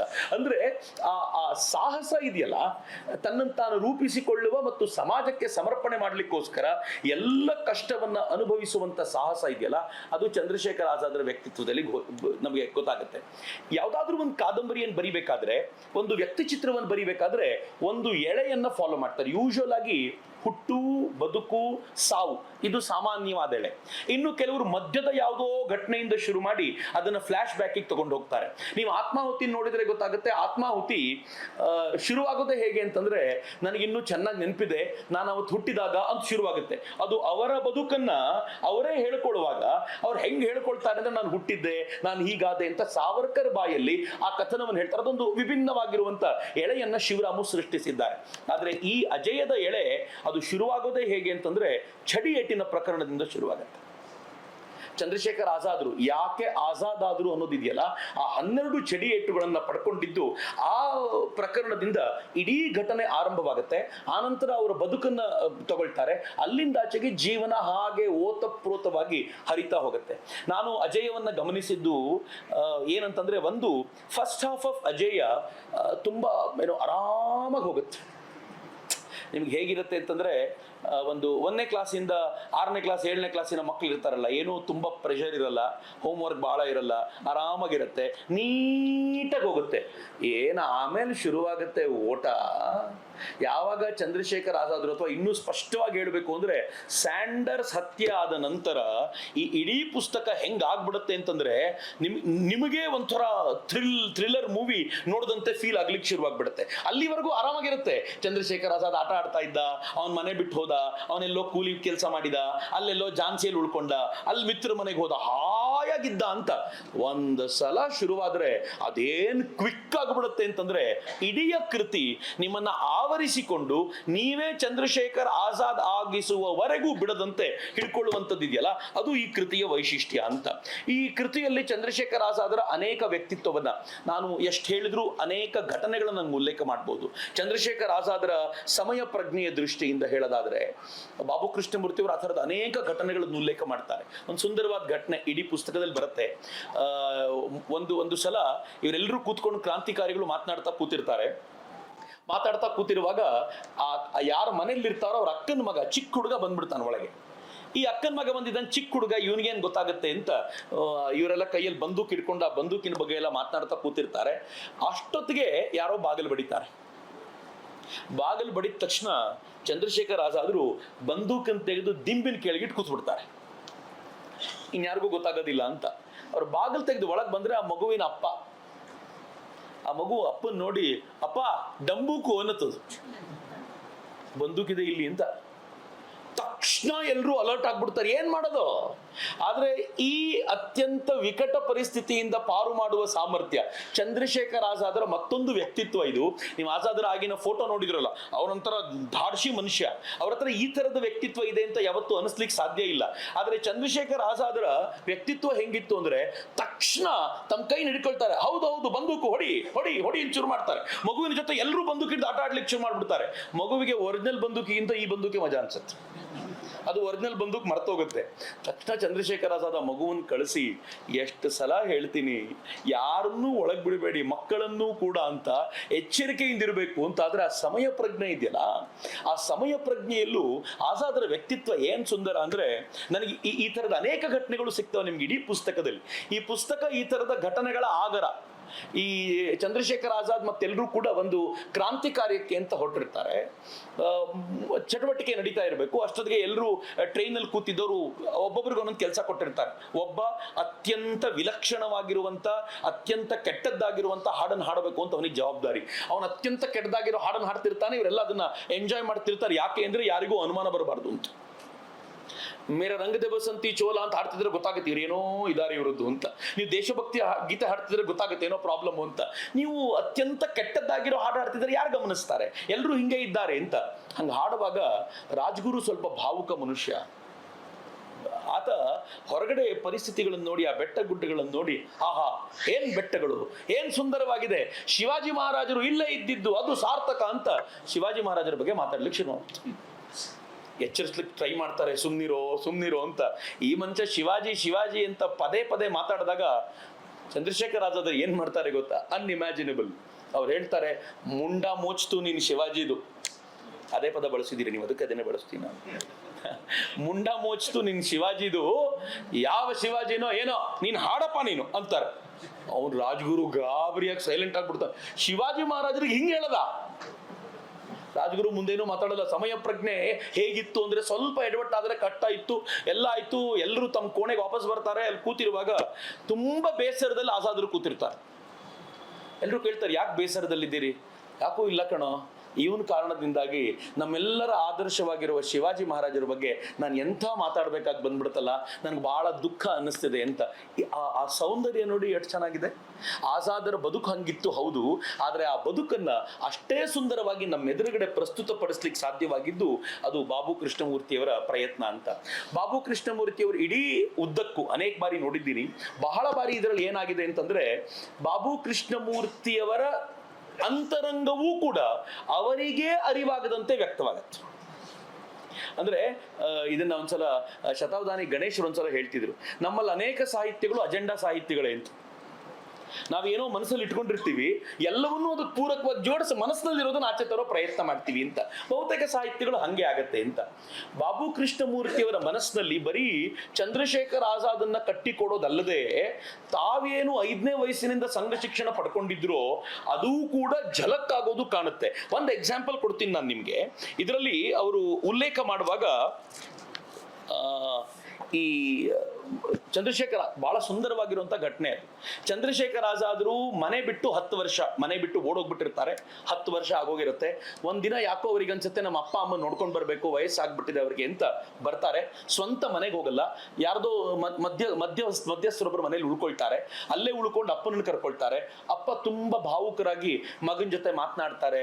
ತಾಯಿಗೆ ಕಣ್ಣು ಸರಿಯಾಗಿ ಕಾಣಿಸ್ತಿಲ್ಲ, ಆಕೆನೂ ಬರ್ತಾಳೆ, ಮಗನನ್ನ ಮಾತನಾಡಿಸ್ತಾಳೆ. ಕೊನೆಗೆ ಒಂದಿನ ತಾಯಿ ಹೇಳ್ತಾಳೆ, ಅಲ್ಲ ಕಣ, 10 ವರ್ಷದ ನಂತರ ಬಂದಿದ್ಯಾ, ಬೇರೆಯವ್ರ ಮನೇಲಿ ಊಟ ಮಾಡ್ತಿದ್ಯಾ, ಒಂದಿನ ಅಮ್ಮನ ಕೈಯಲ್ಲಿ ಊಟ ಮಾಡಬಾರ್ದೇನೋ ಅಂತ ಕರೀತಾಳೆ. ಅಮ್ಮನ ಮನೆಗೆ ಆಜಾದ್ರು ಮತ್ತು ಆಜಾದ್ರ ಜೊತೆಯಲ್ಲಿದ್ದವರು ಹೋಗ್ತಾರೆ. ಹೋಗಿ ಅಮ್ಮ ಮಾಡಿದ ಅಡುಗೆ ಚೆನ್ನಾಗಿ ಊಟ ಮಾಡ್ತಾರೆ, ವಾಪಸ್ ಬರ್ತಾರೆ, ಎಲ್ಲ ಆಗುತ್ತೆ. ನೆಕ್ಸ್ಟ್ ಡೇ ಮತ್ತೆ ಹೋಗ್ಬೇಕಿರುತ್ತೆ. ಅಷ್ಟೊತ್ತಿಗೆ ಪೊಲೀಸರ ಚಲನವನ್ನ ಜಾಸ್ತಿ ಆಗಿದ್ದರಿಂದ ರಿಸ್ಕ್ ತಗೊಳ್ಳೋದು ಬೇಡ ಅಂತ ಚಂದ್ರಶೇಖರ್ ಆಜಾದ್ರು ಅವತ್ತು ರಾತ್ರಿನೇ ತನ್ನ ಮಿತ್ರನ ಜೊತೆಗೆ ವಾಪಸ್ ಹೊರಟ್ಬಿಡ್ತಾರೆ. ತಾಯಿ ಮಾರನೇ ದಿನ ಅಡುಗೆ ಮಾಡ್ಕೊಂಡು ಕಾಯ್ತಿರ್ತಾಳೆ. ಇದು ಈ ಥರದವರೆಲ್ಲರ ಬದುಕಿನಲ್ಲೂ ಬರುವಂತ ಅತ್ಯಂತ ಘೋರವಾಗಿರುವಂತ ಕ್ಷಣಗಳು. ತಾಯಿ ಅಡುಗೆ ಮಾಡ್ಕೊಂಡು ಕಾಯ್ತಿದ್ದಾಳೆ, ಆದ್ರೆ ಮಗ ಅವತ್ತು ಹೋಗಲೇ ಇಲ್ಲ. 10 ವರ್ಷದ ಹಿಂದೆ ಹೇಗೆ ಓಡೋಗಿದ್ನೋ 10 ವರ್ಷದ ನಂತರ ಹಾಗೆ ತಾಯಿಗೆ ಹೇಳಿದೆ ಓಡೋಗಿದ್ದಾನೆ. ಅದನ್ನ ನೋಡಿದ ನಂತರ ಅವ್ರ ಜೊತೆಗಿದ್ದವರು ಬರಿತಾ ಹೇಳ್ತಾರೆ, ಅವತ್ತು ಅಮ್ಮನ ಆ ಪ್ರತೀಕ್ಷೆ ಕೊನೆಯಿಲ್ಲದ ಚಿರಪ್ರತೀಕ್ಷೆಯಾಗಿ ಉಳಿಯಿತು. ನಾನಾದರೂ ಬಹಳ ಅದೃಷ್ಟಶಾಲಿ. 21 ವರ್ಷಗಳ ನಂತರ ಅದೇ ಜೋಪಡಿಯಲ್ಲಿ ಅಮ್ಮ ಮಾಡಿದ ರೊಟ್ಟಿ ನನಗೆ ಸಿಕ್ಕಿದ್ವು. ನನ್ನ ಸೌಭಾಗ್ಯ ಅದು. ತನ್ನ ಮಗನನ್ನು ಕಳೆದುಕೊಂಡ ಆ ದುರ್ಭಾಗಿನಿ ಮಾತೆಗೆ ನಾನೇ ಅಂತ್ಯಕ್ರಿಯೆ ಮಾಡಬೇಕಾಯ್ತು, ನನ್ನ ಕೈಯಾರ ಪಿಂಡೋದಕವಿಡಬೇಕಾಯ್ತು ಅಂತ ಅವ್ರ ಜೊತೆ ಬಂದಿದ್ದವ್ರು ಆನಂತರ ಬರ್ಕೊಳ್ತಾರೆ. ಆ ಬರ್ಕೊಂಡಿರೋದನ್ನ ಹಾಗೆ ಉಲ್ಲೇಖ ಮಾಡಿದ ಬಾಬು ಕೃಷ್ಣಮೂರ್ತಿಯವರು ಅವ್ರು ತಮ್ಮ ಶರ ಬರೀತಾರೆ. ಅದಕ್ಕೆ ಬಹಳ ಚೆನ್ನಾಗಿದೆ. ಒಂದು ಸಂದೇಹ, ಅವನು ದುರ್ಭಾಗಿನಿ ಮಾತೆ ಅಂತ ಉಪಯೋಗಿಸಿರೋ ಪದ ಸರಿನಾ, ಸಮಂಜಸವ? ಇಲ್ಲ. ತನ್ನ ಕರುಳ ಕುಡಿಯನ್ನು ನಾಡದೇವಿಯ ಮಡಿಲಿನಲ್ಲಿ ಹಾಕಿ ತನ್ನ ಸ್ವಂತ ಸುಖಕ್ಕೆ ಬೆಂಕಿ ಇಟ್ಟು ಸುಟ್ಟುಕೊಂಡ ಆ ಮಹಾತಾಯಿ ದುರ್ಭಾಗಿನಿಯೇ, ನತದೃಷ್ಟಿಯೇ. ಆಕೆಯೇ ನಾಡದೇವಿ, ಸಾಕ್ಷಾತ್ ಭಾರತ ಮಾತೆಯೇ ಆಕೆ. ಆಕೆಗೆ ಚಂದ್ರಶೇಖರನೊಬ್ಬನೇ ಮಗ ಅಲ್ಲ, ಇಂದು ಉಸಿರಾಡುತ್ತಿರುವ, ಮುಂದೆ ಉಸಿರಾಡಲಿರುವ ಪ್ರತಿ ಭಾರತೀಯನು ಆಕೆಯ ಮಗನೇ. ಬ್ಯೂಟಿಫುಲ್ ಆಗಿದೆ ಅಲ್ಲಿ ನೋಡಿ. ಅದರ ಅರ್ಥ ಚಂದ್ರಶೇಖರ್ ಆಜಾದರ ತಾಯಿ ಚಂದ್ರಶೇಖರ್ ಆಜಾದನಿಗೆ ಮಾತ್ರ ತಾಯಿ ಅಲ್ಲ, ನನಗೂ ತಾಯಿ, ನಿಮಗೂ ತಾಯಿ ಅನ್ನುವಂತ ಒಂದು ಅಪರೂಪದ ಪರಿಕಲ್ಪನೆಯನ್ನು ಕಟ್ಟಿಕೊಡ್ತಾರಲ್ಲ, ಆ ಕಲ್ಪನೆಯನ್ನ ಅವ್ರಿಗೆ ಕಟ್ಟಿಕೊಡ್ಲಿಕ್ಕೆ ಹೇಗೆ ಸಾಧ್ಯವಾಗುತ್ತೆ ಅಂತಂದ್ರೆ, ನನಗನ್ಸುತ್ತೆ ಅವ್ರು ಪಡ್ಕೊಂಡು ಬಂದಿರುವಂತ ಆ ಶಿಕ್ಷಣ, ನಿರಂತರವಾಗಿ ಯಾವ ಶಿಕ್ಷಣ ಪಡ್ಕೊಂಡು ಬಂದಿದ್ರು, ಯಾವುದರ ಜೊತೆ ಬದುಕಿದ್ರು ಅದರ ಕಾರಣಕ್ಕೆ ಅಂತ. ಅಜೇಯ ಕೃತಿಯಲ್ಲಿ ಬರೀ ಅಜೇಯ ಚಂದ್ರಶೇಖರ್ ಆಜಾದ್ ಮಾತ್ರ ಇಲ್ಲ. ನಾನು ಈ ಕೃತಿಯನ್ನು ಓದಬೇಕಾದ್ರೆ ಅನ್ಕೊಳ್ತೀನಿ, ಯಾರ್ಯಾರಿಗೆ ಏನೇನು ಬೇಕೋ ಅಜೇಯ ಅದು ಕೊಡುತ್ತೆ ಅಂತ. ನಿಮ್ಗೇನಾದ್ರೂ ರಾಮ್ ಪ್ರಸಾದ್ ಬಿಸ್ಮಿಲ್ನ ತಿಳ್ಕೊಳ್ಬೇಕು ಅಂತ ಪ್ರಯತ್ನ ಇದೆಯಾ? ನೀವು ಬಿಸ್ಮಿಲ್ನ ಕುರಿತಂತೆ ಮತ್ತೊಂದು ಕೃತಿ ಓದಬೇಕಾಗಿಲ್ಲ. ಅಜೇಯದಲ್ಲಿ ಹೆಚ್ಚು ಕಡಿಮೆ ಒಂದು ಅಧ್ಯಾಯದ ಅರ್ಧ ಭಾಗ ರಾಮ್ ಪ್ರಸಾದ್ ಬಿಸ್ಮಿಲ್ ಇದೆ. ರಾಮ್ ಪ್ರಸಾದ್ ಬಿಸ್ಮಿಲ್ ಜೈಲ್ನೊಂದು ಇದ್ದಾಗ ಬರೆದ ಕೃತಿಯನ್ನ, ಅದರಲ್ಲಿ ಬೇಕಾಗಿರುವ ಅಂಶಗಳನ್ನು ಹೆಕ್ಕಿಕೊಂಡು ರಾಮ್ ಪ್ರಸಾದ್ ಬಿಸ್ಮಿಲ್ನ ವ್ಯಕ್ತಿತ್ವವನ್ನು ಇದರಲ್ಲಿ ಕಟ್ಟಿಕೊಡಲಾಗಿದೆ. ಅಜೇಯ ಓದ್ತಾ ಹೋದ್ರೆ ಭಗತ್ ಸಿಂಗ್ ಅನಾವರಣಗೊಳ್ತಾರೆ. ಬಹಳ ಬಾರಿ ಒಂದು ದೊಡ್ಡ ಪ್ರಾಬ್ಲಮ್ ಏನಾಗುತ್ತೆ ಅಂತಂದ್ರೆ, ಒಬ್ಬನನ್ನ ಹೀರೋ ಮಾಡ್ಲಿಕ್ಕೆ ಹೋದ್ರೆ ಮತ್ತೊಬ್ಬ ಡಲ್ ಆಗ್ಬಿಡ್ತಾನೆ. ನೀವು ಭಗತ್ ಸಿಂಗ್ನ ಮೂವಿ ನೋಡಿದ್ರೆ ಗೊತ್ತಾಗುತ್ತೆ, ಚಂದ್ರಶೇಖರ್ ಆಜಾದ್ ಇಷ್ಟು ಡಲ್ ಇದ್ರ ಅಂತ ನಿಮ್ಗೆ ಯಾವಾಗಲಾದ್ರೂ ಅನ್ಸ್ಬಿಡುತ್ತೆ. ಆ ತರ ಆಗ್ಬಿಡುತ್ತೆ ಒಬ್ಬ ವ್ಯಕ್ತಿನ ಹೀರೋ ಮಾಡ್ಲಿಕ್ಕೆ ಹೋದಾಗ. ಆದ್ರೆ ಇದರಲ್ಲಿ ಭಗತ್ ಸಿಂಗಿಗೂ ಒಂದು ಚೂರು ಅಪಚಾರವಾಗದಂತೆ ಅವನಿಗೂ ಸೂಕ್ತವಾಗಿರುವಂತ ಜಾಗವನ್ನ ಕಲ್ಪಿಸಿಕೊಡ್ಲಾಗಿದೆ, ಬಹಳ ವಿಶಿಷ್ಟವಾಗಿರುವಂತದ್ದು. ಇನ್ನು ಇದರಲ್ಲಿ ಅನೇಕ ಕ್ರಾಂತಿಕಾರಿಗಳ ಉಲ್ಲೇಖ ಅಷ್ಟೇ ಅಲ್ಲದೆ ಅನೇಕ ಕಾಂಡಗಳನ್ನು ಕೂಡ, ಉದಾಹರಣೆಗೆ ಕಾಕೋರಿ ಕಾಂಡ. ನಿಮ್ಗೆ ವಿಸ್ತಾರವಾಗಿ ಕಾಕೋರಿ ಕಾಂಡದ ಕುರಿತಂತೆ ಕನ್ನಡದಲ್ಲಿ ಯಾವ್ದಾದ್ರೂ ಸಾಹಿತ್ಯ ಇದೆ ಅಂತಂದ್ರೆ ಅಜೇಯದಲ್ಲೇ ಸಿಗದ, ವಿಸ್ತಾರವಾಗಿ ಇನ್ನೆಲ್ಲೂ ಸಿಗಲ್ಲ ಅಂತ. ನೀವು ಇದೇ ರೀತಿ ನೋಡಬೇಕು ಅಂತಂದ್ರೆ ಸ್ವಲ್ಪ ಸೂಕ್ಷ್ಮವಾಗಿ ಜಲಿಯನ್ ವಾಲಾಬಾಗ್ ಇದರಲ್ಲಿ ಟಚ್ ಆಗುತ್ತೆ, ಸ್ವಲ್ಪ ಸೂಕ್ಷ್ಮವಾಗಿ ಮಹಾತ್ಮ ಗಾಂಧೀಜಿಯವರ ಹೋರಾಟದ ಹಾದಿ ಟಚ್ ಆಗುತ್ತೆ. ಎಲ್ಲಕ್ಕಿಂತ ಹೆಚ್ಚು ಕಾಂಗ್ರೆಸ್ಸಿನ ಹೇಡಿತನವನ್ನ ತುಂಬಾ ಸುಂದರವಾಗಿ ಎಳೆ ಎಳೆಯಾಗಿ ಟಚ್ ಮಾಡ್ತಾ ಬಾಬು ಕೃಷ್ಣಮೂರ್ತಿಯವರು ಉದ್ದಕ್ಕೂ ಹೋಗ್ತಾ ಹೋಗ್ತಾರೆ, ಎಲ್ಲೆಲ್ಲಿ ಕಾಂಗ್ರೆಸ್ ಎಡವುತ್ತು ಅಂತ. ಅಂದ್ರೆ ಇದು ಬರೀ ಆಜಾದನ್ನಷ್ಟೇ ಇಟ್ಕೊಳ್ಳದೆ, ಕೇಂದ್ರವಷ್ಟೇ ಆಜಾದ್ ಆಗಿ ಆಜಾದನ ಸುತ್ತಲೂ ಇದ್ದ ಅಂದಿನ ಪರಿಸರವನ್ನ ವ್ಯವಸ್ಥಿತವಾಗಿ ನಮಗೆ ಕಟ್ಟಿಕೊಡುವಂತ ಪ್ರಯತ್ನ ಅಂತ ನನಗೆ ಯಾವಾಗಲೂ ಅನ್ಸುತ್ತೆ. ಈ ಕಾರಣಕ್ಕೆ ಇದೊಂದು ಆಜಾದನ ಕುರಿತಂತ ಕಂಪ್ಲೀಟ್ ವರ್ಕ್ ಅಂತ ಯಾರಾದ್ರೂ ಹೇಳಿದ್ರೆ ಇದು ಅತಿಶಯೋಕ್ತಿ ಆಗ್ಲಿಕ್ಕಿಲ್ಲ. ಆ ತರದೊಂದು ಅತ್ಯಂತ ಉತ್ಕೃಷ್ಟವಾದ ಗ್ರಂಥವನ್ನು ಬರೆದಿದ್ದಾರೆ ಅಂತ ನನಗನ್ಸುತ್ತೆ. ಇನ್ನು ಅದು ಭಗವಂತನ ಇಚ್ಛೆಯೂ ಆಗಿತ್ತು. ಇವರ ಚಂದ್ರಶೇಖರ್ ಆಜಾದ್ರ ಕೃತಿಯನ್ನು ಬರೆದ ನಂತರ ಇದರ ಆರಂಭದಲ್ಲಿ ಬಾಬು ಕೃಷ್ಣಮೂರ್ತಿಯವರು ಕೃತಿ ರಚನೆಯ ಸಾಹಸವನ್ನು ಹೇಳ್ತಾರೆ. ಬಹುಶಃ ಕೃತಿಗಿಂತ ಮುಂಚೆ ಅದನ್ನು ಓದೋ ಬದಲು ಕೃತಿ ಪೂರ್ತಿ ಮುಗಿದ ನಂತರ ಓದಬೇಕು. ಅದರ ಸ್ವಾರಸ್ಯ ಗೊತ್ತಾಗುತ್ತೆ, ಅದರ ಮಜಾ ಏನಿದೆ ಅಂತ ಗೊತ್ತಾಗುತ್ತೆ. ಅವರು ಕೃತಿಯನ್ನ ಬರೀತಾರೆ. ಬರಿಬೇಕಾದ್ರೆ ಆಗ್ಲೇ ನಾಗರಾಜ್ಜಿ ಹೇಳಿದಂತೆ ನಮ್ಮ ಮಧ್ವರಾಯರಾಗ್ಲಿ, ಆಮೇಲೆ ತೀತಾ ಶರ್ಮರಾಗ್ಲಿ ಅವ್ರಿಗೆ ಬೇಕಾಗಿರೋ ಪೂರ್ಣವಾಗಿರುವಂತ ಅವ್ರಿಗೆ ಒದಗಿಸಿಕೊಟ್ಟು ಎಲ್ಲವನ್ನೂ ಒದಗಿಸಿಕೊಟ್ಟು ಬರ್ಕೊಂಡು ಬಂದ ನಂತರ ಕ್ಷೇತ್ರ ಕಾರ್ಯಕ್ಕೆ ಅಂತ ಹೋಗ್ತಾರಲ್ಲ ಮಿತ್ರೆ. ಈ ಕೃತಿಯ ಹೆಗ್ಗಳಿಕೆ ಏನು ಅಂತಂದ್ರೆ, ಅಥವಾ ಬಾಬು ಕೃಷ್ಣಮೂರ್ತಿಯವರ ಭಾಗ್ಯ ಏನು ಅಂತಂದ್ರೆ, ಚಂದ್ರಶೇಖರ್ ಆಜಾದ್ರು ಕಾಶಿ ವಿದ್ಯಾಪೀಠದ ಲೈಬ್ರರಿಗೆ ಒಂದು ಪುಸ್ತಕದ ಮೇಲೆ ಸಿಗ್ನೇಚರ್ ಹಾಕಿ ಕೊಟ್ಟಿರ್ತಾರೆ. ಆ ಪುಸ್ತಕ ಕಾಶಿ ವಿದ್ಯಾಪೀಠದಲ್ಲಿ ಯಾರಿಗೂ ಸಿಕ್ಕಿರ್ಲಿಲ್ಲ. ಬಾಬು ಕೃಷ್ಣಮೂರ್ತಿಯವರು ಸರಿ ನಾನು ಟ್ರೈ ಮಾಡಿಬಿಡ್ತೀನಿ, ನನಗೆ ಸಿಕ್ಕರೆ ಸಿಗಬಹುದು ಅಂತ ಇಮ್ಯಾಜಿನ್ ಮಾಡಿ ಮಿಥಿಕ್ ಸೊಸೈಟಿಗೆ ಬಂದು ನೀವೊಂದು ಯಾವುದೋ ಒಂದು ಪುಸ್ತಕ ಹುಡುಕಬೇಕು. ಮಿಥಿಕ್ ಸೊಸೈಟಿಯವ್ರಿಗೂ ಅದ್ರ ಬಗ್ಗೆ ಗೊತ್ತಿಲ್ಲ. ಅಂತ ಪುಸ್ತಕವನ್ನು ಹುಡುಕಬೇಕು ಅಂದ್ರೆ ಹೇಗೆ ಹುಡುಕಬೇಕು? ಬಾಬು ಕೃಷ್ಣಮೂರ್ತಿಯವರು ಸರಿ ನಾನು ನೋಡ್ತೀನಿ ಅಂತ ನಿಂತ್ಕೊಂಡು ಸ್ವಲ್ಪ ಹುಡುಕಾಟ ಮಾಡಿ ಯಾವುದೋ ಒಂದು ಪುಸ್ತಕ ಕೈ ಹಾಕಿದ್ರೆ, ಪ್ರಾಬಬ್ಲಿ ಇಂಗ್ಲೆಂಡ್ನ ಹಿಸ್ಟ್ರಿಯ ಬುಕ್ ಇರ್ಬೋದು ಅನ್ಸುತ್ತೆ, ಆ ಪುಸ್ತಕ ಕೈ ಹಾಕಿದ್ರೆ ಅದರ ಮೇಲೆ ವಿಸ್ತಾರವಾಗಿ ಆತ ಬರೆದಿರೋದು ಈ ಕೃತಿಯನ್ನ ನಾನು ಕಾಶಿ ವಿದ್ಯಾಪೀಠದ ಲೈಬ್ರರಿಗೆ ಸಾದರದಿಂದ ಸಮರ್ಪಿಸ್ತಿದ್ದೇನೆ ಅಂತ ಚಂದ್ರಶೇಖರ್ ಆಜಾದ್ ಸೈನ್ ಮಾಡಿರೋ ಪುಸ್ತಕ ಸಿಕ್ಕಿದ್ರೆ, ಅವ್ರ ಬಗ್ಗೆ ಜೀವನ ಚರಿತ್ರೆ ಬರೆದಿರುವಂತ ವ್ಯಕ್ತಿ ಕ್ಷೇತ್ರ ಕಾರ್ಯ ಮಾಡುವಾಗ ಅಲ್ಲಿ ಆ ಪುಸ್ತಕ ಸಿಕ್ಕಾಗ ಎಷ್ಟು ರೋಮಾಂಚಿತರಾಗಿರ್ಬೋದು ಅಂತ ಬಾಬು ಕೃಷ್ಣಮೂರ್ತಿ ಅವರು ಹೇಳ್ತಾರೆ. ಯುರೇಕಾ ಯುರೇಕಾ ಅಂತ ಒಂದು ಹೇಳಲಿಲ್ಲ ನಾನು, ಆದ್ರೆ ಮಿಲ್ಗಯ ಮಿಲ್ಗಯ ಅಂತ ಜೋರಾಗಿ ಕೂಗಿದೆ ನಾನು ಅಂತ. ಹಂಗಂದು VCN ಭೇಟಿ ಮಾಡಿ ಆ ಪುಸ್ತಕದ ಫೋಟೋನ್ ತಗೊಂಡು ಬರೋದು ಅದು ಒಂದು ಸಾಹಸಗಾತಿ. ಅಂಡ್ ಫೈನಲಿ ಬಾಬು ಕೃಷ್ಣಮೂರ್ತಿಯವರ ಒಂದು ವಿಶೇಷವಾದ ಸಂಗತಿ ಏನು ಅಂತಂದ್ರೆ, ಅವರು ಪುಸ್ತಕದ ಬಿಡುಗಡೆ ಆಗುತ್ತೆ. ದೊಡ್ಡ ದೊಡ್ಡ ದೊಡ್ಡ ಅತಿಥಿಗಳು ಆಜಾದ್ರ ಜೊತೆ ಇದ್ದಂಥವರೆಲ್ಲ ಕಾರ್ಯಕ್ರಮಕ್ಕೆ ಬಂದಿರ್ತಾರೆ. ಈ ಪುಸ್ತಕದಲ್ಲಿ ಅವರ ಕಥನದ ಕೊನೆಯ ಭಾಗ, ನನ್ನ ಮಾತಿನಲ್ಲೂ ಕೊನೆಯ ಭಾಗವಾಗಿ ನಾನು ನಿಮ್ಮ ಮುಂದೆ ಇಡ್ತೀನಿ. ಆ ವಿಚಾರವನ್ನು ಮಂಡಿಸುವಾಗ ಅವ್ರು ಹೇಳ್ತಾರೆ, ಅವ್ರ ತಾಯಿ ಕರೆದು ಹೇಳಿದ್ರಂತೆ, ಈ ಥರ ಅವತ್ತು ಗೆಸ್ಟ್ಗಳೆಲ್ಲ ಬಂದಿದ್ರು, ನಿನಗೊಂದು ನೀರು ಚೆನ್ನಾಗಿ ಬಿಸಿನೀರು ಹಾಕ್ಬಿಟ್ಟು ನಿಂಗೊಂದು ಆರತಿ ಮಾಡಿದ್ರೆ ಎಷ್ಟು ಚೆನ್ನಾಗಿತ್ತು ಅಂತ. ಯಾಕೆ ಅಂತ ಕೇಳಿದ್ರೆ, ನೀನು ಅವತ್ತು ಹುಟ್ಟಿದ್ದು ದಿನ ಕಣೋ ಶ್ರಾವಣ ಶುದ್ಧ ದ್ವಿತೀಯ ಸೋಮವಾರ ಅಂತ ತಾಯಿ ಹೇಳಿದ್ರು. ಹಂಗಂದ ತಕ್ಷಣ ಬಾಬು ಕೃಷ್ಣಮೂರ್ತಿಯವ್ರಿಗೆ ಅನ್ನಿಸ್ತಂತೆ, ಎಲ್ಲೋ ಕೇಳಿದಿನಲ್ಲ ಈ ಡೇಟು, ನಾನು ಹಸ್ತಪ್ರತಿಯಲ್ಲಿ ಬರ್ದಿದ್ದೀನಲ್ಲ ಅಂತ ಹೇಳಿ ವಾಪಸ್ ಬಂದು ಹಸ್ತಪ್ರತಿಯನ್ನು ತೆಗೆದು ನೋಡಿದರೆ ಶ್ರಾವಣ ಶುದ್ಧ ದ್ವಿತೀಯ ಸೋಮವಾರ ಚಂದ್ರಶೇಖರ್ ಆಜಾದ್ ಹುಟ್ಟಿದ ದಿನ ಆಗಿತ್ತು ಅಂತ ಅವ್ರು ಹೇಳಿ. So it was coincidence. So ಕೆಲವೊಂದ್ಸಲ ಹಂಗೆ ಆಗ್ಬಿಡತ್ತೆ. ಯಾಕೆ ಹಂಗಾಗತ್ತೆ ಅಂತಂದ್ರೆ, ಭಗವಂತ ಆಯ್ಕೆ ಮಾಡ್ಕೊಳ್ತಾನೆ, ಈ ಕೆಲಸ ನೀನು ಮಾಡಬೇಕು ಅಂತ ಆಯ್ಕೆ ಮಾಡ್ಕೊಂಡಾಗ ಆಯ್ಕೆ ಮಾಡ್ಕೊಂಡಿದ್ದ ಕೆಲಸ ಹಿಂಗಾಗತ್ತೆ ಅಂತ. ನನಗೆ ಪುರುಷೋತ್ತಮಾನಂದರ ಬಗ್ಗೆ ಹೇಳ್ತಿದ್ರು. ರಂಗನಾಥಾನಂದಜಿಯವರು ಪುರುಷೋತ್ತಮಾನಂದರ ಕೈಯಲ್ಲಿ ವಿವೇಕಾನಂದರು 9 ದಿನಗಳ ಕಾಲ ಇದ್ದಂತ ಆ ಮನೆಯನ್ನ ಸರ್ಕಾರ ನಮ್ಗೆ ಕೊಟ್ಟಿದೆ, ತಗೋ ಅದನ್ನ ತುಂಬಾ ಚೆನ್ನಾಗಿ ಮಾಡಬೇಕು, ಆಶ್ರಮ ಕಟ್ಟಬೇಕು ಅಂತ ಪುರುಷೋತ್ತಮಾನಂದರನ್ನ ಆಯ್ಕೆ ಮಾಡ್ಕೊಂಡಾಗ ಹೇಳಿದ್ರಂತೆ, I know only another Vivekananda can do this, ಅದಕ್ಕೋಸ್ಕರ ನಿನ್ನನ್ನು ಆಯ್ಕೆ ಮಾಡ್ಕೊಡ್ತಿದ್ದೀನಿ ಅಂತ. ಸೊ ಅದು ಹಂಗೆ ಆಗಿದೆ, ಅದ್ಭುತವಾಗಿ ಆಗಿದೆ. ಸೊ ನನಗೆ ಆವಾಗ ಅನ್ನಿಸ್ತಾ ಇತ್ತು, ಮೋಸ್ಟ್ಲಿ ಭಗವಂತನು ಅನ್ಕೊಂಡಿರ್ಬೇಕು, I know only another Azad can do this ಅಂತ ನಿಮ್ಗೆ ಕೊಡ್ತಿದ್ದೀನಿ ಅಂತ. ಭಗವಂತ ಆಜಾದ್ನ ಬಗ್ಗೆ ಬರೆಯುವಂತ ಈ ಕೃತಿಯನ್ನ ಬರೆಯುವಂತ ಅಪರೂಪದ ಕೆಲಸವನ್ನು ಅವರಿಗೆ ಕೊಟ್ಟಿರಬೇಕು ಅಂತ ಅನ್ಸುತ್ತೆ. ನನಗಂತೂ ಇಲ್ಲಿ ತುಂಬಾ ಜನ ಅವರವರ ಕೃತಿಯ ಬಗ್ಗೆ ಮಾತನಾಡ್ಬೋದು. ಬಾಬು ಕೃಷ್ಣಮೂರ್ತಿಯವರ ಅದಮ್ಯ ರುಧಿರಾಭಿಷೇಕವಾಗ್ಲಿ, ಅವರು 4 ವಾಲ್ಯೂಮ್ಗಳಲ್ಲಿ ಬರೆದಿರುವಂಥ ಕ್ರಾಂತಿಕಾರಿಗಳ ಕುರಿತಂತೆ ನಾನು ಕಣ್ಣಾಡಿಸಿರೋ ಎಲ್ಲ ಪ್ರಯತ್ನವನ್ನು ಮಾಡಿದ್ದೀನಿ. ಆದರೆ ಅಜೇಯ ಅತ್ಯುತ್ಕೃಷ್ಟವಾದ್ದು ಅಂತ ನನಗೆ ಅನ್ಸುತ್ತೆ. ಮೊನ್ನೆ GB ಹರೀಶ್ ಬರೆದಿರುವಂಥ ಒಂದು ಆರ್ಟಿಕಲ್ ಓದ್ತಿದ್ದೆ ನಾನು. ಅವ್ರ ಆರ್ಟಿಕಲ್ ಅಲ್ಲಿ ಹೇಳ್ತಾರೆ, ಸತ್ಯವಾಗಿರುವಂಥ ಮಾತು, ಒಬ್ಬ ವ್ಯಕ್ತಿ ತನ್ನ ಜೀವನದಲ್ಲಿ ಒಮ್ಮೆ ಮಾತ್ರ ಬರೆಯಬಹುದಾಗಿರುವಂಥ, ಸೃಷ್ಟಿಸಬಹುದಾಗಿರುವಂಥ ಕೃತಿ ಯಾವುದಾದ್ರೂ ಇದ್ರೆ ಅದು ಅಜೇಯ ಅಂತ ಅವ್ರು ಏನು ಹೇಳ್ತಾರೋ ಅದು ಅಕ್ಷರಶಃ ಸತ್ಯ. ಅಂತ ಒಂದು ಅದ್ಭುತವಾದ ಕೃತಿಗೋಸ್ಕರ ನಾನು, ನನ್ನ ಪೀಳಿಗೆಯವರು ಮತ್ತು ನನ್ನ ಮುಂದಿನ ಪೀಳಿಗೆಯವರೆಲ್ಲರೂ ಕೂಡ ನಿಮಗೆ ಋಣಿಗಳಾಗಿರ್ತೀವಿ ಅಂತ ನಾನು ಅತ್ಯಂತ ಹೃತ್ಪೂರ್ವಕವಾಗಿ ಈ ವಿಚಾರವನ್ನು ಅವ್ರ ಮುಂದೆ ಸಮರ್ಪಿಸ್ತಾ ನಿಮ್ಗೆಲ್ರಿಗೂ ಧನ್ಯವಾದಗಳನ್ನು ಅರ್ಪಿಸ್ತೀನಿ. ವಂದೇ ಮಾತರಂ, ಜೈ. ಚಕ್ರವರ್ತಿಯವರು ಕೊನೆಯಲ್ಲಿ ಉಲ್ಲೇಖ ಮಾಡಿದಂತೆ ಬಾಬು ಕೃಷ್ಣಮೂರ್ತಿಯವರ ಎಲ್ಲ ಪುಸ್ತಕಗಳ ಬಗ್ಗೆ ಅತ್ಯುತ್ಕೃಷ್ಟವಾದದ್ದು ಅಜೇಯ ಅಂತ ಹೇಳಿದರು. ಆ ಅಜೇಯ ಪುಸ್ತಕದ ಬಗ್ಗೆ ಯಾರು ತುಂಬ ಚೆನ್ನಾಗಿ ಮಾತಾಡಬಲ್ಲರು ಅಂತ ನಾವು ಯೋಚನೆ ಮಾಡ್ತಾ ಇದ್ವಿ. ಆಗ ಹೊಳೆದಿದ್ದು ಚಕ್ರವರ್ತಿಯವರ ಹೆಸರು. ಅದಕ್ಕೆ ಸರಿಯಾಗಿ ನಾ ಕೇಳಿದ್ದಕ್ಕೆ ಒಪ್ಕೊಂಡ್ಬಂದು ಅಜೇಯ ಪುಸ್ತಕವನ್ನು ಅತ್ಯಂತ ತುಂಬ ಚೆನ್ನಾಗಿ ಮನಮುಟ್ಟುವಂತೆ ನಮಗೆಲ್ಲ ವಿವರಿಸಿದ್ದಾರೆ. ಅವರಿಗೆ ಧನ್ಯವಾದಗಳು.